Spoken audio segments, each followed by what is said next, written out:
Hi there, we're on part 2 now of the Stash Buster throw.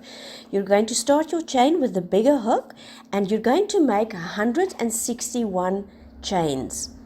Now you start with your slip knot. There are various ways of doing it. You do whatever works for you. And then you're going to chain 161 chains. The reason you're using a bigger hook is because when you're going to do row 1, it can be very fiddly, the first row. So if you've used a bigger hook, it has bigger stitches and it's easier to work. Also, it helps with the tension. There's your 161 chains, and you're going to start with row 1. You change to a 4.5 millimeter hook, and you're going to make one half double crochet in every stitch. You're going to start on the third chain from your hook. You'll see the loop on your hook is the active stitch, and you're going to insert in the third chain from the hook. Those first two stitches count as your first stitch.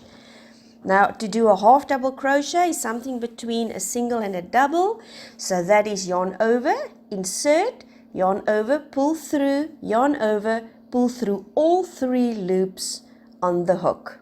At the end of row 1, you should have 160 half double crochets, the 2 chains in the beginning, and then you're going to, at the end of the row, you're going to chain 2 and turn.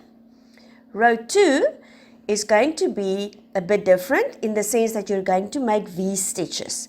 You're going to start with making 2 double crochets in the same stitch. That creates the V. Then you're going to skip 1 stitch and you're going to repeat these 2 rows. Now it's important to skip the one between the 2 double crochets in the same stitch. At the end of this row, you're going to end with 1 double crochet, and then you're going to change color, chain 2 and turn.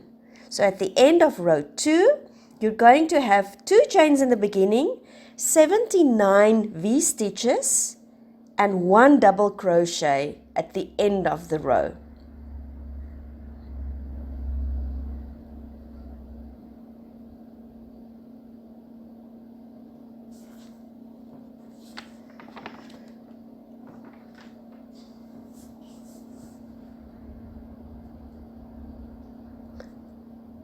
At the end of row 2, you are going to make a final one.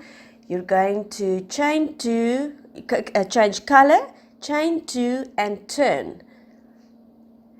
So row 3 is very similar to row 2. You're going to make 2 half double crochets and you're not going to skip any stitches. So the difference is in row 2, you made 2 double crochets in the same stitch. With row 3, you're going to make 2 half double crochets in the V's of the previous row. You can see you can slightly pull them apart in the beginning just to make it easier for you to know where to insert your hook. So 2 half double crochets in the V of the previous row. When you've come to the end of the row, you're going to make 1 half double crochet in the space to finish your row.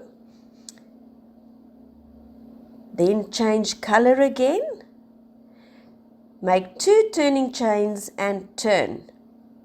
You're going to have 2 chains in the beginning, 79 half double crochets you've made in the 79 double crochet V's of the previous row, and 1 half double crochet at the end.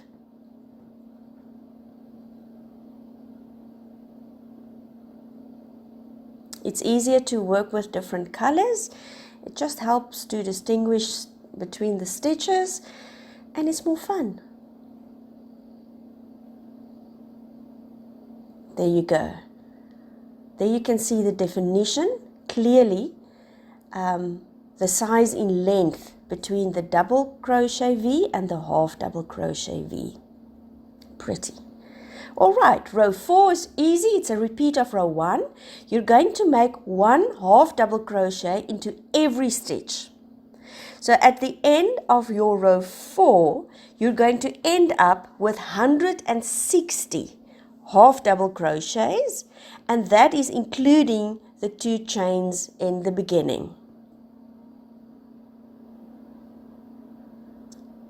Chain 2, turn, and there you can see clearly.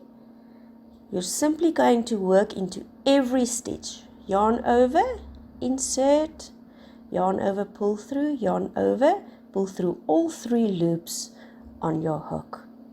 Again, if you're used to UK terminology, it's a good idea to take your pattern and your pattern notes and to convert to US terms to avoid any confusion.